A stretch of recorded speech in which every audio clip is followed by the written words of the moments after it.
I watched basketball last night because two of my favorite teams, Cleveland and Oklahoma City, they squared off, and OKC won by 20. Shai Gilgeous-Alexander Jr. III, he is having another great season. Now, oh, by the way, the Joker is averaging a triple-double. I think he's averaging 31, like 12, and 10. And it's an oh, by the way. We've just gotten to that point where, oh, yeah, those are nice numbers there. You know, the take-it-for-granted triple-double with a big man, averaging 10 assists per game. But Shai Gilgeous, he is averaging over 30 a game. And I'm curious, this would be the third consecutive season averaging at least 30 points. So I was curious, how many players have averaged at least 30 for 3 consecutive years? Bob McAdoo did it, and that was back in the 70s. That was with the Buffalo Braves. James Harden has done it. Kareem Abdul-Jabbar did it. Michael Jordan did it 6 consecutive years. Oscar, he did it from 63 to 67, so I think 4 years in there. Wilt is in there, but, you know, you can take him off the board because it's just different with him because he was averaging 37, 38, 50, 44, 36, 34, 35, 37, 35. I mean, you know, just like, wait a minute, what's going on here? Jordan, from 86 to 92, he went 37, 35, 32, 33, 31, 30, and 32 and a half. And you're scoring 30. You're not shooting threes back then.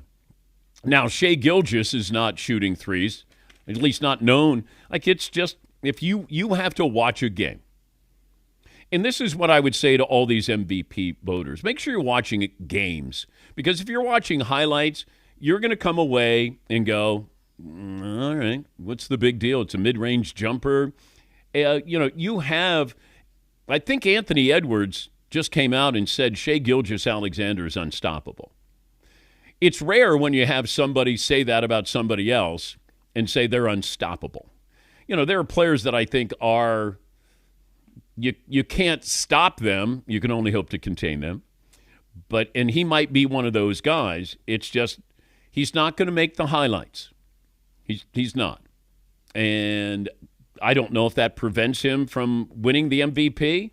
We love style points. We love something that, oh, yeah, and I voted for him. Like, you don't, you know, you vote for the guy and you're like, really? That guy? And there was a late push last year by analysts at ESPN. They thought, you know, even Barkley did, that Shai Gilgeous, I guess, should have been the MVP. And I don't have any problems with that. I mean, he was a really good player for a team that had a good record. Now, with this record, it's really hard to ignore that. And maybe he wins an MVP. There's a couple of things that have worked against him. I said he's in Oklahoma City. You have to find their games. They're not probably prominent. Like if you said to any of these networks, hey, do you want to have the Lakers on or OKC? You're going to have the Lakers on. Plus, he was in Los Angeles, but he was with the Clippers. Plus, he was that guy that was kind of traded, thrown in. Hey, we want to get Paul George. Well, we can give up this guy, Shai Gilgeous-Alexander. I think he needs a nickname. I think he needs one of those that, you know, Joker, Greek Freak. I think those things could help a little bit. Yes, Marvin. Yeah, he has SGA, but Paulie just pointed out it's just an abbreviation. Club Shay Shay is taken already. Yeah, but I would get mixed up with SZA, S-Z-A. Good jumper. Yeah. So I might be thinking SGA, S-Z-A. Yes, Paulie. Yeah, calling him SGA puts a spotlight on how hard his name is to say day to day.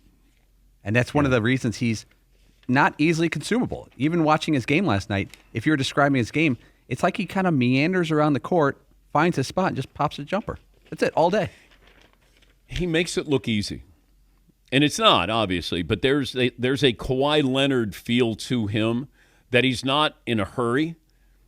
He's not slow, he's not fast. He has his own tempo, his own pace. When Kawhi Leonard used to play and play at a high level, I see that with Shai Gilgeous.